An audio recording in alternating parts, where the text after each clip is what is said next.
Pouvez-vous vous présenter, s'il vous plaît?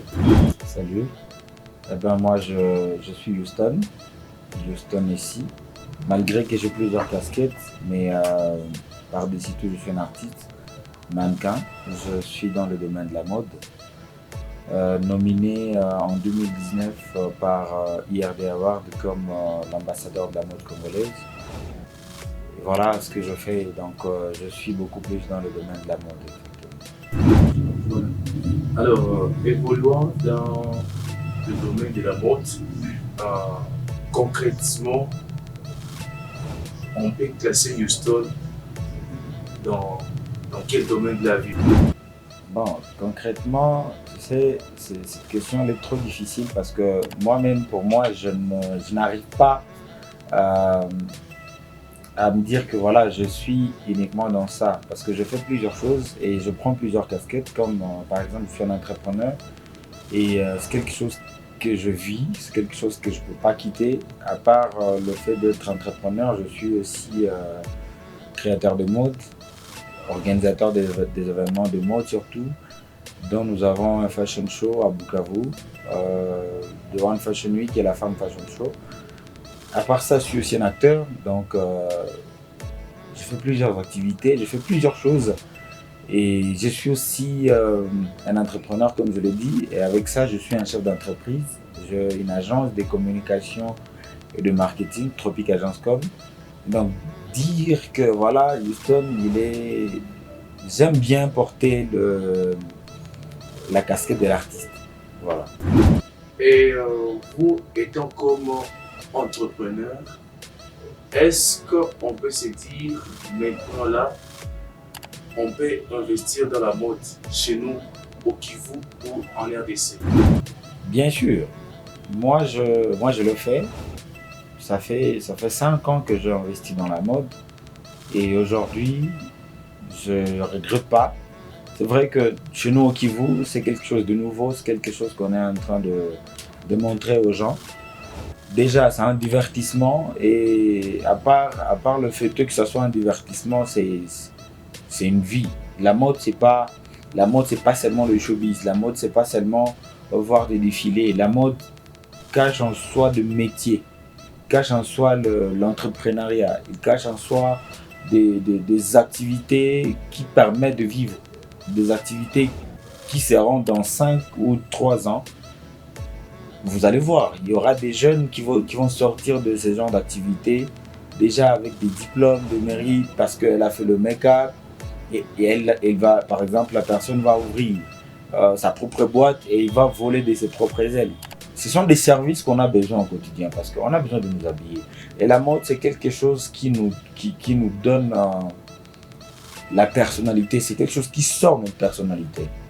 Donc la mode, c'est quand on porte un habit qu'on se dit voilà, j'essaie d'exprimer ce que j'ai dans le cœur, j'essaie d'exprimer qui je suis, j'essaie de donner l'image que je veux que je sois. Et ça, c'est un appel que je suis en train de faire surtout à plusieurs partenaires, à plusieurs grosses boîtes ou entreprises qui peuvent soutenir aussi la mode et investir dans la mode parce que en investissant dans la mode, vous voyez les genres de soirées qu'on organise, c'est des soirées qui coûtent des grands budgets. Et souvent, on se retrouve dans des difficultés budgétaires parce que on veut aussi taper fort, mais ce qui nous manque, c'est des moyens.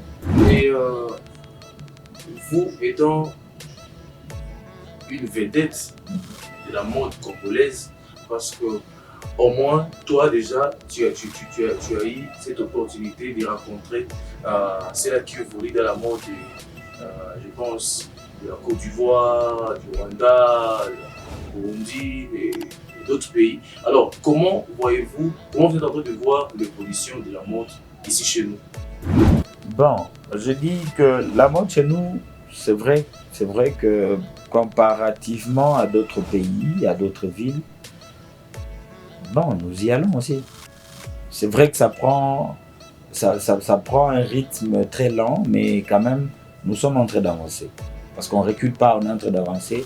Il y a déjà des soirées qui se créent. Déjà, je peux compter une affaire de 6 événements de mode à l'est du pays, à l'est de la RDC. Donc, c'est déjà quelque chose de bien. Quand il y a des gens, et puis, comparativement, quand on a commencé, les premières éditions, les deuxièmes éditions, on remarque qu'il y a des gens qui sont en train de souscrire. Les gens sont en train de comprendre. Ils arrivent à venir, ils aiment ce que nous sommes en train de faire et ils continuent de venir. Donc pour nous, c'est quelque chose de waouh. Parce que déjà, de voir qu'on a commencé une idée, on invite les gens à venir intégrer l'idée et que ces gens, ils sont en train de venir. C'est quelque chose de ouf. C'est vrai que ça avance progressivement. Voilà.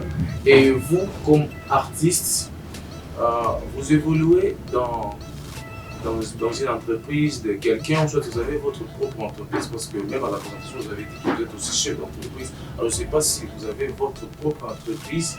Bon, personnellement, je suis le CEO de mon entreprise. Et si je peux le dire, je peux avoir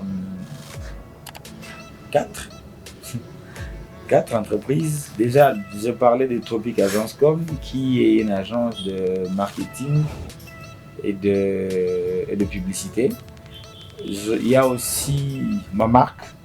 Oh yeah, ça c'est ma marque que j'ai créée il y a déjà une année et demie, une année ou 2 ans comme ça. Pas encore lancée, mais déjà c'est une marque qui est sur le marché. J'ai 2 événements de mode, dont The One Fashion Week et la Femme Fashion Show. À part ça, pas encore.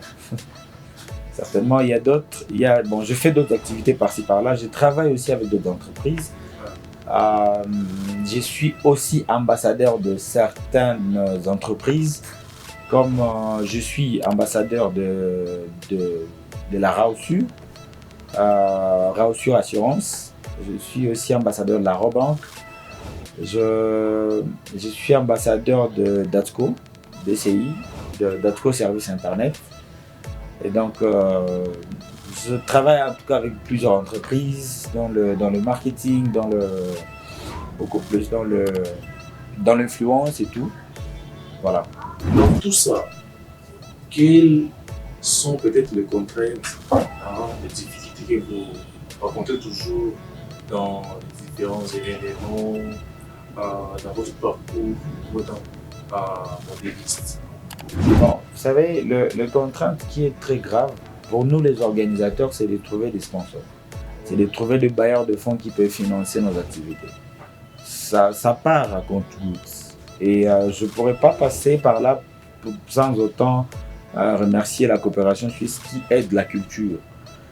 C'est bien, c'est un bon début et ça nous aide en tout cas. Mais on a besoin de plus que ça. Déjà, il y a la société Orange qui nous a aidés pendant l'édition qu'on a pu organiser, c'est bien. Et si nous avions toutes ces grosses boîtes dedans, ça va marcher. Parce que déjà, on arrive petit à petit à convaincre le public à consommer ce que produit le styliste, le modéliste et tout. C'est déjà, de ces côtés-là, tout va bien. On commence à constater que les gens ne commandent pas trop ailleurs des habits pour le cérémonie et tout, mais ils commencent à le prendre par ici. Donc ils commencent à commander et ça marche. Quelles peuvent être quelques pistes de solutions pour pallier à ces problèmes? Parce que peut-être qu'il y a peut-être des gens qui peuvent aussi aider ou soit donner quelque chose pour l'évolution de cette domaine. Ça, je vais le dire en Swahili. Ouais. Je pense que la bonne piste de solution qu'on peut avoir est que Tushikane Mkono. Je le dis pourquoi? Parce que, tu vois, c'est vrai qu'on peut avoir un financement par exemple.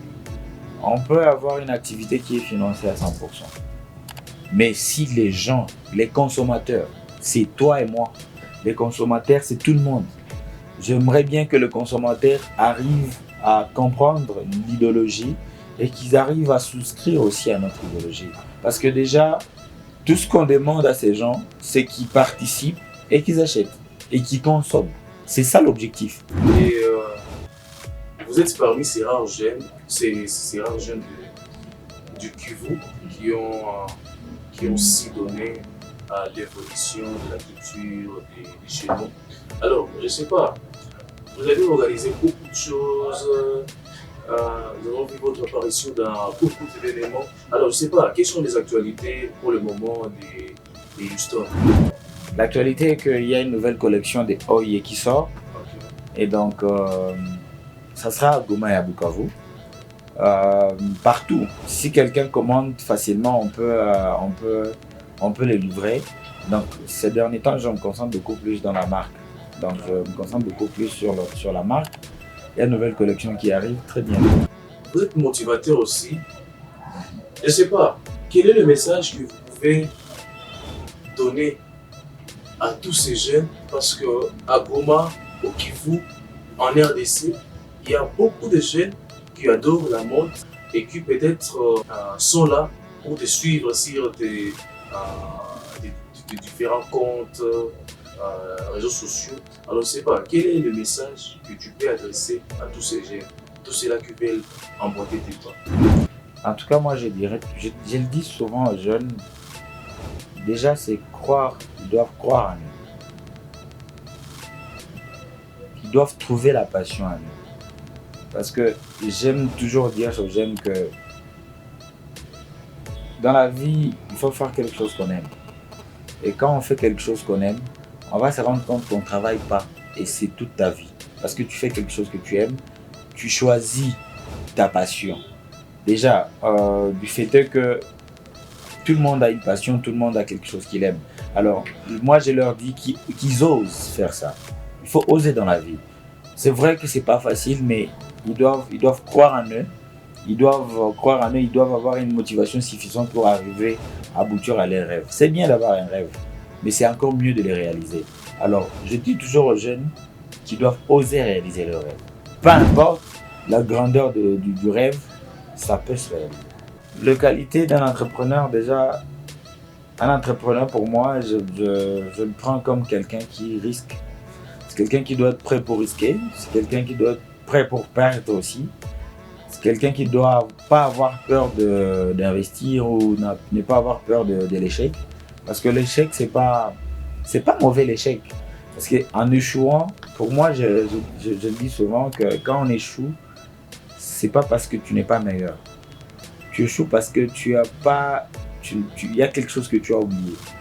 C'est comme, disons, c'est comme une finalité que tu voulais avoir, mais peut-être que tu as oublié, tu as sauté certaines étapes, c'est pourquoi tu n'es pas arrivé, c'est pourquoi tu as échoué. Alors, moi je dirais qu'un entrepreneur, ça doit être quelqu'un qui n'a pas peur de l'échec, quelqu'un qui ose, quelqu'un qui a vraiment de l'ambition à aller de l'avant. Alors, je ne sais pas, tu as toujours fait un clin d'œil ici chez nous à Goma. Alors, est-ce que tu peux nous donner juste les noms d'une seule fille de Goma qui te fait chaud au cœur? Ce qui est vrai que j'aime toutes les filles de Goma. J'aime les filles de Goma, j'aime les filles de Bukavu, j'aime les filles de la RDC. Je préfère comme ça. Je les aime beaucoup, les filles de Goma. C'est vrai. Écoute, j'aimerais que ça passe comme ça, s'il te plaît. J'aime les filles de Goma. Je les aime de tout mon cœur. En tout cas, là où elles sont, là où elles me regardent, coup de cœur sur les filles de Goma. Peut-être en dernier mot pour l'émission, pour le téléspectateur et pour les internautes qui sont en train de suivre en ce moment. Eh ben, c'était vraiment un plaisir de partager ces moments avec eux. Vous qui regardez cette émission, vous qui regardez cette vidéo, je vous porte à cœur. Vraiment, merci bien. Merci à Miradi Group de pouvoir m'accueillir dans cette émission, sur ce plateau magnifique. Et je remercie en tout cas la population de Goma, de Bukavu, partout où vous suivez cette émission et tout. Alors, pour plus d'informations, si vous avez des questions, mon nom c'est Houston Messi. Retrouvez-moi sur toutes les plateformes, Instagram, Facebook, beaucoup plus sur Instagram. Écrivez-moi, follow encore plus. Voilà, je vous aime beaucoup.